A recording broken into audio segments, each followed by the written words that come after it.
الحمد للہ نعبدہ ونستعینہ ونستغفر به ونعوذ باللہ من شرور انفسنا ومن سیئات اعمالنا من یهد اللہ فلا مضل له ومن یضلل فلا ہادی له اما بعد میرے محترم بزرگوں دوستو، آج کل خودکشی کا ایک بہت ماحول سا بنا ہوا ہے اور خودکشی پر بڑے تبصرے بھی لوگوں کے آ رہے ہیں۔ عائشہ نام کی احمد آباد میں ایک لڑکی نے خودکشی کی جہیز کی وجہ سے۔ پہلی بنیادی بات تو یہ سمجھ لیجئے، شریعت میں خودکشی حرام ہے، کیونکہ جسم ہماری باڈی جو ہے ہم اس کے مالک نہیں ہیں، یہ اللہ کا عطیہ ہے ہمیں اور استعمال کی دی گئی ہے، اس لیے ہم اس میں اپنے کسی قسم کا کوئی تصرف نہیں کر سکتے۔ اس لیے شریعت میں گردہ بیچنا یا آنکھ کسی کو دینا جائز نہیں ہے، کیونکہ ہم اس باڈی کا مالک نہیں ہیں، اسی وجہ سے اس جان کے بھی ہم مالک نہیں ہیں۔ اگر ہم کھانا بالکل نہ کھائیں اور اپنے آپ کو ہلاک کر لیں تو ہمیں گناہ ہوگا، اللہ تعالیٰ کے یہاں پکڑ ہوگی کہ تم نے ہماری باڈی کی قدر نہیں کی۔ یہ بات ذہن میں رہے کہ ہم اس کے مالک نہیں ہیں، یہ اللہ کا عطیہ ہے، اس وجہ سے اسے ہمیں ہلاک کرنے کا بھی حق نہیں ہے۔ اسی وجہ سے یہ بتائے گا اگر بیمار ہو جاؤ تو تم دوا علاج کرو، اسے صحیح کرو۔ اور انبیاء کرام علیہ السلام بھی علاج کیا کرتے تھے۔ توکل نہیں ہے صاحب، توکل اللہ توکل پر نہیں، کیا انبیاء کرام توکل نہیں کیا کرتے تھے؟ وہ علاج بتایا کرتے تھے اور بتایا کرتے تھے باڈی کو گرمی سردی مینٹین رکھو، کہ ایسا نہ ہو زیادہ گرمی ہو جائے زیادہ سردی ہو جائے تمہیں نقصان ہو جائے۔ حضرت علی رضی اللہ عنہ ایک مرتبہ کھجور کھا رہے تھے، ان کی آنکھوں میں تکلیف تھی، تو حضور صلی اللہ علیہ وسلم فرمایا دیکھو یہ کھیرا ملا لو، یہ کھیرا ٹھنڈا ہوتا ہے، کھیرے کے ساتھ کھجور کھاؤ تاکہ تمہاری آنکھیں درست رہیں۔ اسی وجہ سے جگہ جگہ شریعت نے خودکشی حرام بتایا ہے، اور بتایا ہے اگر کوئی شخص پہاڑی پہ سے گر کر کود کر مر گیا، اس نے خودکشی کر لی، تو جہنم میں ہمیشہ وہ اسی طرح خودکشی کرتا رہے گا۔ کسی شخص نے اپنے پیٹ میں چھرا گھونپ لیا اور مر گیا، وہ زندگی بھر قیامت میں چھرا ہی گھونپتا رہے گا۔ اسی طرح کسی شخص نے اپنا ہاتھ کاٹ لیا، کسی بھی طرح وہ مر گیا اور اس نے خودکشی کر لی، تو ہمیشہ زندگی بھر وہ یہی عذاب بھگتتا رہے گا۔ یہاں کی دنیا کی پریشانی سے پریشان ہو کر وہ سمجھتا ہے کہ ہم مر کر نجات پا جائیں گے، اب تو گھبرا کے یہ کہتے ہیں کہ مر جائیں گے، مر کے بھی چین نہ پائے تو کدھر جائیں گے۔ یاد رہے اگر ہم مر گئے، ہم نے خودکشی کر لی، جس باڈی کو ہمیں ہلاک کرنے کا بالکل حق نہیں تھا اسے ہم نے ختم کر لیا، اللہ تعالیٰ کا پکڑ ہوگی کہ میری چیز تھی، تم نے اسے کیوں استعمال۔ ہاں یہ جو باڈی ہے اسے ہم جتنا استعمال کر کے عبادتیں کر لیں اور اچھے کام کر لیں وہ ہماری کرنسی ہے اور وہ ہمیں فائدہ پہنچائے گی۔ بزرگوں نے بڑی اچھی اچھی مثالوں سے اسے سمجھایا۔ ایک صاحب کے گھر پریس خراب ہو گئی، ان کی بیوی نے بھائی کے گھر سے ان کے بھائی کے گھر سے پریس منگائی، تو پریس صرف شوہر کے اس پر نہیں کرے گی، اپنے پہ بھی کر لے گی، بچوں کے بھی کر لے گی کہ آئی ہوئی چیز ہے زیادہ دیر استعمال کر لو، سب استعمال۔ اسی طرح یہ جو انسان کو باڈی اللہ تعالیٰ دی ہے، اسے جتنا بھی ہم استعمال کر لیں، نماز میں، روزے میں، نوافل میں، تہجد میں، عشاق میں، چاشت میں، جتنی بھی اس سے عبادتیں کر لیں ہم، یہ ہماری اپنی کرنسی ہو جائے گی۔ ایسی ہی باڈی جو ہمیں آپ کو دی گئی ہے اسے ہم استعمال کر سکتے ہیں۔ یاد رہے کسی کی آنکھ لینا یا گردہ لینا یا دینا یہ جائز نہیں ہے، جائز نہیں ہے۔ مولانا علی میاں صاحب رحمۃ اللہ علیہ کا آنکھ کا آپریشن ہو رہا تھا بمبئی میں، ایک صاحب تیار ہو گئے مولانا کو آنکھ دینے کے لیے، مولانا نے منع کر دیا۔ مولانا کو اندازہ ہوا خاموشی سے ڈاکٹر وغیرہ یہ پلان بنا رہے ہیں، ارے لگا دیجئے۔ رابع صاحب سے مولانا علی میاں صاحب نے کہا کہ رابع یاد رہے اگر میرے آنکھ لگوا دی گئی تو قلم سے پھوڑ ڈالوں گا، اسے قلم سے پھوڑ ڈالوں گا، آخرت میں تمہاری پکڑ ہوگی۔ بات کو مولانا کے پتھر لگایا گیا۔ یہ بات ذہن کے اندر رہے، کسی بھی باڈی کا کوئی عضو، ہاں صرف خون دینے کی اجازت ہے، اسے بھی بیچنے کی اجازت نہیں ہے۔ مگر آج کل ہمارے یہاں ٹرینڈ یہ چل رہا ہے کہ جہیز کے بنیاد پر لڑکیوں کو مار دیا جاتا ہے۔ واقعی اس سے زیادہ بے حیائی کی بات نہیں ہے۔ اصل میں یہ اسلامی طریقہ نہیں ہے، یہ ہمارے غیر مسلموں میں، یہاں پر ہندو بھائیوں کے درمیان میں رہنے کے بعد یہ بیماریاں ہمارے اور آپ کے اندر آئی ہیں، جس میں جہیز چیز ہی چیز ہے۔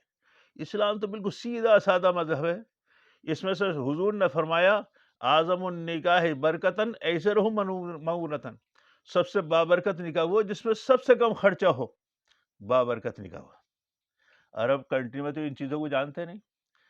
مولانا تقی عثمانی صاحب لکھتے ہیں میرے پاس ایک مرتبہ شام کے ایک بڑے عالم ابو غدہ ابو فتح میرے پاس آئے ہوئے تھے، وہ بیٹھے ہوئے تھے، ایک ہمارے پاکستان کے دوست بھی آ گئے، انہیں دیکھا ایک عرب شیخ بیٹھے ہوئے ہیں، انہیں حضرت دعا فرما دیجئے میری 2 بیٹیاں ہیں ان کی شادی ہونی ہے۔ تو انہوں نے پوچھا کیا ان کے لڑکیوں کے رشتے نہیں آ رہے؟ نہیں، رشتے تو ہیں لیکن ہمارے پاس جہیز میں دینے کے لیے اتنا نہیں ہے۔ تو ان کی سمجھ میں نہیں آیا، انہوں نے جہیز کیا چیز ہوتی ہے؟ بولے لڑکی والے لڑکے والوں کو کچھ دیتے ہیں سامان رہنے سہنے کا، اور انہوں نے جو سب کچھ بتایا تو وہ سر پکڑ کرے گا، بولے لڑکیاں ہیں آپ کے لیے مصیبت ہے۔ آپ کو ایک بات بتا دوں، عربوں میں لڑکی والوں پر کوئی خرچہ نہیں ہوتا۔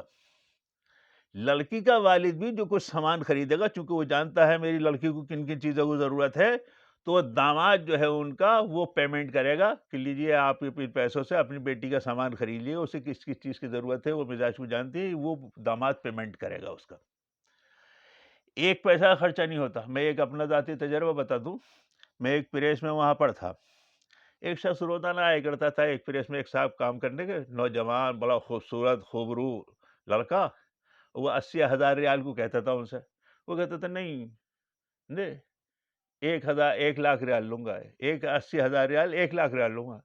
اب ہماری سمجھ میں نہیں آتا تھا، ہم نے ایک مرتبہ جو ان سے پوچھا، بولے میرے اصل میں 4 بیٹیاں ہیں، پہلی بیٹی ہے، اگر پہلی کے انہوں نے 80,000 دی تو باقی سب کے بھی 80,000 ریال ملیں گے، میں 1 لاکھ لوں گا۔ وہاں الٹے پیسے لیتے ہیں لڑکی والے، الٹے پیسے لیتے ہیں۔ مولانا شریف تھانوی رحمۃ اللہ کہتے ہیں شادی ایک ایسی چیز ہے جس میں 1 پیسے کا خرچہ نہیں۔ بولے لڑکی پہ تو کسی قسم کا کوئی خرچہ ہے ہی نہیں، لڑکے کے اوپر 2 خرچے ہیں، ایک مہر، دوسری کو چھوارے تقسیم کرنا، چھوارے تقسیم نہیں کر دیے فرض نہیں ہے، مہر ادھار کر دیجیے، 1 پیسے کا خرچہ نہیں۔ اب میں آپ کو 2 مثالیں آپ کو عربی معاشرے سے بتاتا ہوں، رسول اللہ علیہ وسلم کس معیار پہ لے کر آئے تھے۔ ایک صحابی نے ایک دوسرے صحابی سے کہا میں مہاجر ہوں، مکے سے آیا ہوں، میرا کوئی خاندان ہی نہیں ہے، فلانے گھر میں میرا رشتہ لے جائیے۔ وہ صحابی گئے، وہ حویلی ٹائپ کی تھی، انہوں نے ہمیں تو آپ ہی پسند ہیں، اور انہوں نے وہیں نکاح بھی کر دیا ان کا۔ وہ صاحب انتظار میں کھڑے ہوئے کہ میرا رشتہ لینے کے لیے گئے، رشتہ لے کر گئے۔ اب جب وہ واپس آئے وہاں سے تو پیچھے پیچھے چادر میں لپٹی ہوئے اپنی دلہن بھی لے چلے آ رہے۔ اب وہ زمانہ تھا، انہوں نے یہ نہیں کہا میں نے اپنا رشتہ بھیجا تو میں نے اپنی بھانجی مار دی، انہوں نے کہا مبارک ہو مبارک ہو، سمجھے، جو اپنے لیے پسند کر اپنے بھائی کے لیے پسند ہو مبارک ہو۔ اس طرح شادی ہو جایا کرتی تھی۔ سعید المسیب تابعی ہیں، مشہور صحابی، ابو ہریرہ رضی اللہ عنہ کے داماد ہیں وہ۔ ایک مرتبہ یہ ہوا، سعید المسیب کی بیٹی بڑی خوبصورت اور بہت ہی عالمہ تھی، خلیفہ وقت کے بیٹے کا رشتہ آیا، انہوں نے منع کر دیا، اس نے کافی طرح سے دباؤ ڈلوائے ان کے اوپر، پھر بھی منع کر دیا۔ ایک دن ان کے شاگرد کئی دن کے بعد ناغے کے بعد ان کے جو درس میں آئے تو انہوں نے ان سے پوچھا کیا بات بھائی کئی دن سے ناغے کیوں ہوئے؟ بولے حضرت کیا بتاؤں، میری بیوی کا انتقال ہو گیا، 2-3 چھوٹے چھوٹے بچے ہیں، میری والدہ بوڑھی ہے، وہ ان کی دیکھ بھال نہیں کرتی، ان کی دیکھ بھال کی وجہ سے مجھ سے درس میں آنے سے ناغا ہو گیا۔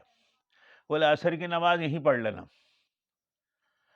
وہ گئے، بولے شاید حضرت کو کوئی کام ہے، عصر کی نماز پڑھ کے جب کھڑے ہوئے سید سے تمام حضرات تشریف لے آئے، قریب قریب میری بچی کا نکاح ہے۔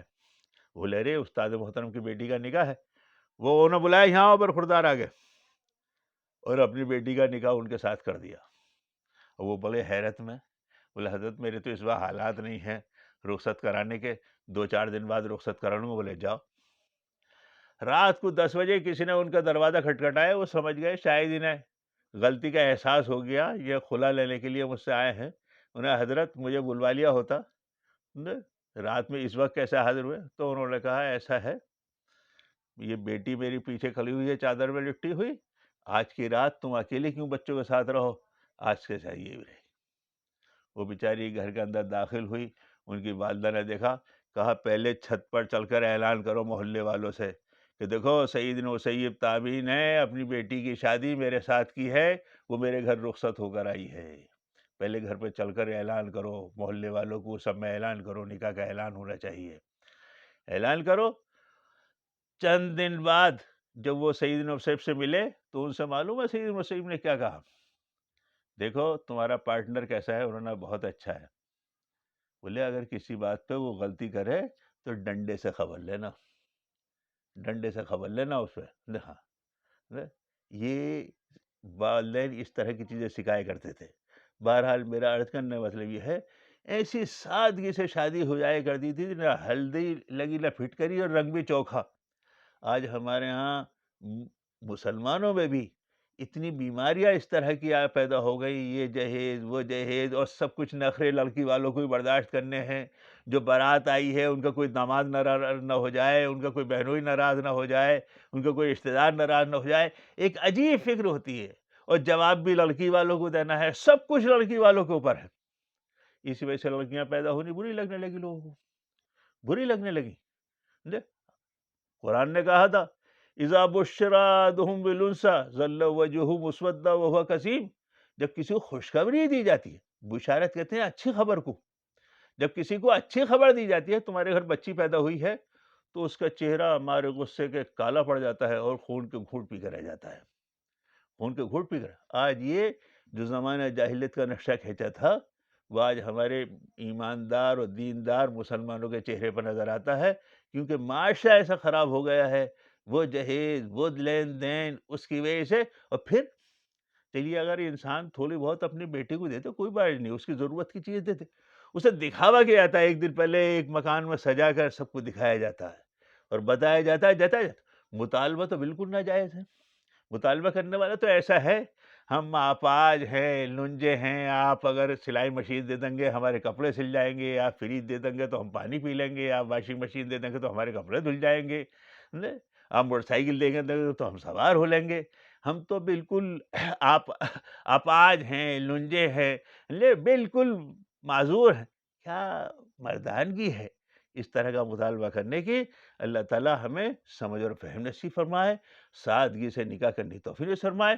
خودکشی جو ہے اسلام میں بالکل جائز نہیں ہے، بالکل جائز نہیں ہے، ہمیشہ وہ شخص سزا میں رہے گا۔